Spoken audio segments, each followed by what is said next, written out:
મિત્રો, કદાચ જો હું ધારાસભ્ય બની ગયો અને આપણે વિધાનસભામાં મને બોલવાનો મોકો મળે તો પેલો પ્રશ્ન આપણે આ રીતે અધ્યક્ષને પૂછશું કે માનનીય અધ્યક્ષ શ્રી, ખરેખર સત્તામાં બેઠેલા પક્ષને આપણા દેશમાંથી ગરીબી, બેરોજગારી, બેકારી દૂર કરવી હોય, આ ભારત દેશનો વિકાસ કરવો હોય, આપણા સપનાનું ભારત બનાવવું હશે તો ગમે એટલી યોજનાઓ બહાર પાડો, યોજના થકી તમે ગરીબી દૂર નહીં કરી શકો. ગમે એટલા ઉદ્યોગપતિ લઈ આવો, ઉદ્યોગપતિ ગમે એટલી કોશિશ કરે પણ રોજગારી પૂરી નહીં પાડી શકે.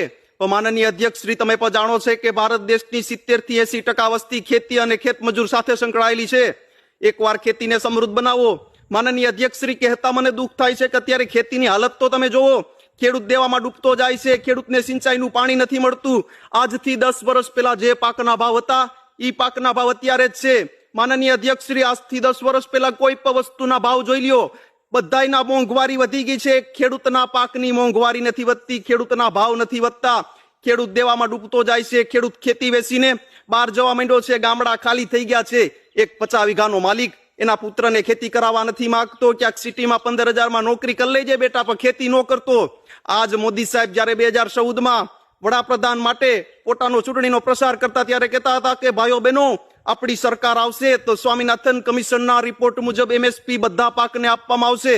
આજ સત્તામાં આવ્યાના કેટલા વર્ષો થયા, હજી સ્વામીનાથન કમિશનના રિપોર્ટ મુજબ MSP મળી નથી. એકવાર MSP આપો. 2022માં ડબલ કરવાની હતી. ખેડૂતની આવક ડબલ કરી દેવું. આવક તો ડબલ નથી થઈ અધ્યક્ષ શ્રી, પર દેવામાં ડબલ થઈ ગયા છે.